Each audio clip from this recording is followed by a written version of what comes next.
नमस्कार, capital TV में आपका स्वागत है। मैं हूं आपके साथ अंशिका। सुशांत सिंह की मौत मामले में ड्रग्स एंगल सामने आने के बाद नार्कोटिक्स कंट्रोल ब्यूरो लगातार एक्शन में है। बॉलीवुड के ड्रग्स कनेक्शन धीरे धीरे उजागर होने लगे हैं। फिल्म जगत के कई सितारों का नाम एक एक करके सामने आ रहा है। एनसीबी ने ड्रग्स रैकेट को परत दर परत खोलना शुरू कर दिया है।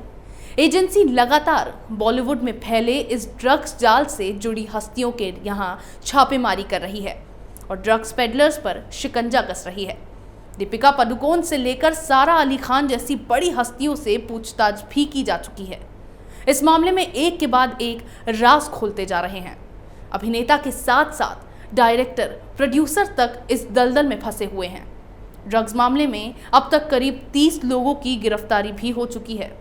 हाल में एनसीबी ने एक ऐसे शख्स को रंगे हाथों दबोचा जो कथित तौर पर फिल्म और टीवी इंडस्ट्री से जुड़े लोगों को ड्रग्स सप्लाई करता है। सुशांत सिंह राजपूत की मौत से जुड़े ड्रग्स मामले में 30 साल के आरोपी अब्दुल वाहिद का नाम सामने आया है।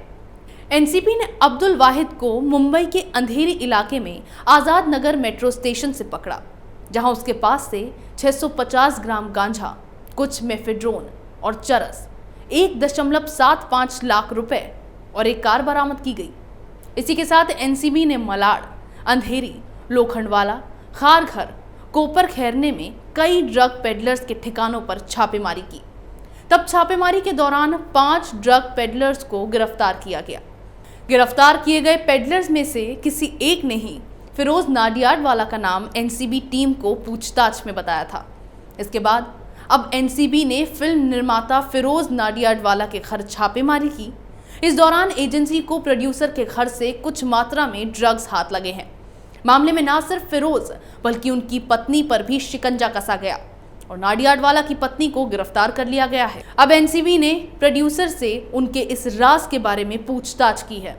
जिस तरह से अब इस मामले में चौंका देने वाले खुलासे हुए हैं, उसी तरह अब नाडियाडवाला से भी पूछताछ में कई बड़े खुलासे होने की उम्मीद जताई जा रही है।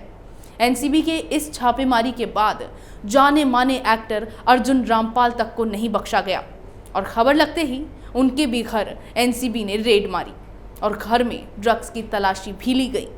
पिछले महीने रामपाल की गर्लफ्रेंड गैब्रिएला के भाई अगिसेलाओस डेमेट्रिएड्स को ड्रग्स के मामले में गिरफ्तार किया गया था।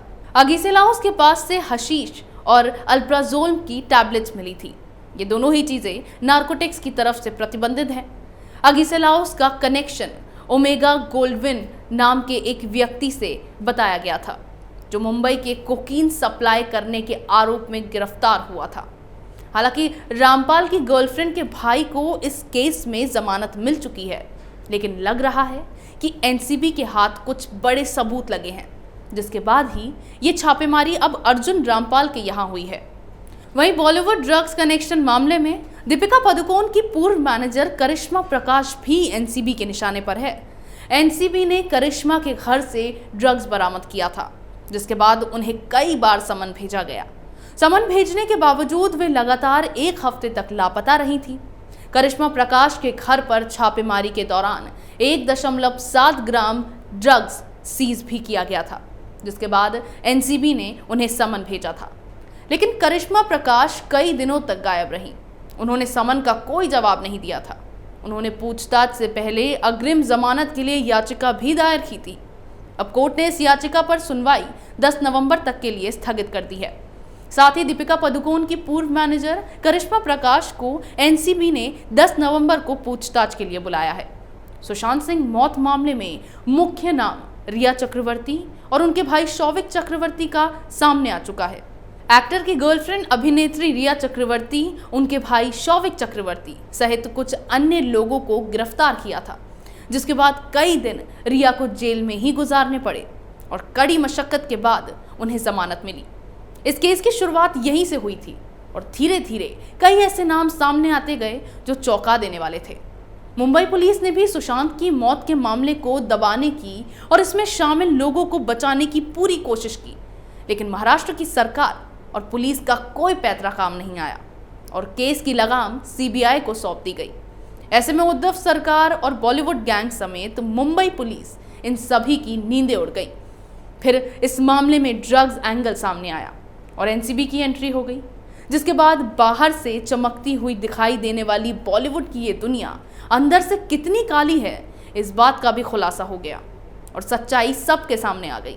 जिसके बाद बॉलीवुड के इस चेहरे की सब निंदा करने लगे और इसे बॉयकॉट करने की मांगे उठाई जाने लगी। अब धीरे धीरे नशे की लत में पड़े इन सभी लोगों के नाम सामने आते जा रहे हैं और ये तो बस चंद लोग हैं जिनसे पूछताछ की जा रही है। आगे अब एनसीबी और सख्त कदमों के साथ कई खुलासे करने वाली है, क्योंकि जिन लोगों से भी अब तक पूछताछ की जा चुकी है उनसे एनसीबी को कई पक्के सबूत और जानकारी हासिल हुई है। ऐसे में कई और बड़े नाम भी अब एनसीबी के शिकंजे में आने वाले हैं। इसी तरह की खबरें मैं आपके लिए लाती रहूंगी, तब तक के लिए बने रहिए हमारे साथ।